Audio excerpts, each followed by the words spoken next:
My partner and I started Forest and Main in 2012.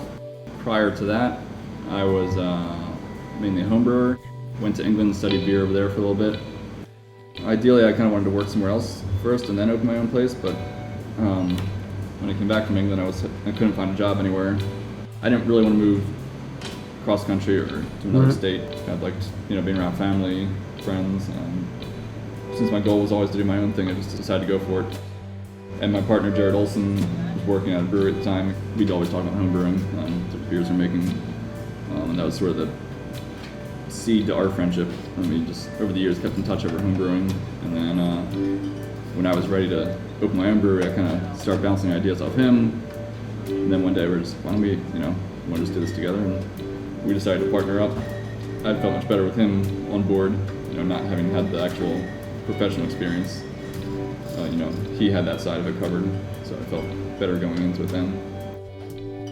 I brought the English beers to the table. It was really my real area of, expertise or what I was into, and he was more the saison guy. I felt like those two families kind of complement each other very nicely.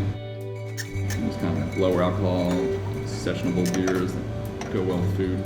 Most of those bottles spend months in wine barrels. So we brew like a saison with an idea for a beer. Probably half the time it's like a basic saison, another half it's maybe got something different added to it.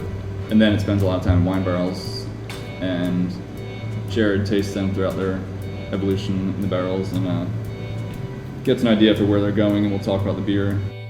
This beer is like brighter, like more lively. This one's like a darker, and that'll give me a little pathway, and then we'll just kind of trade ideas.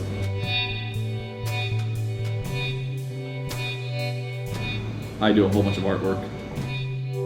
Some of these are stuff that I'll do in the morning over coffee, just at home. No idea that this will ever be a can label.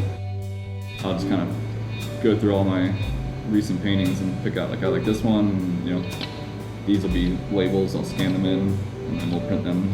And then we have a whole bunch of those made ahead of time, so when we make a different IPA every week, we'll taste the IPA and it's this beer kind of tastes like that label looks a little bit. And it's pretty cool to see that. I think beer labels in general are going less and less commercial. They're still commercial, they're still trying to sell a product. It's pretty awesome to be able to exist in a time where you can make art to sell something that's not really old school ad design work, and that stands out on the shelf now. It's the typography is less and less in a lot of cans. It certainly breaks the paradigm of the old, design this to look appealing and get the customer to buy it. I could never be a graphic designer. I could never be for hire. If you had a brewery and said, "Hey, I want you to do my beer labels," no way, I can't. I'm kind of good at doing what I do. I could never switch gears and design something for another brewery that looked totally different. If every piece of art I make sometimes ends up being Forest and Main labels or whatnot, it's kind of a weird notion, but I don't think it's weird to me in that sort of everything I do is just Forest and Main at this point.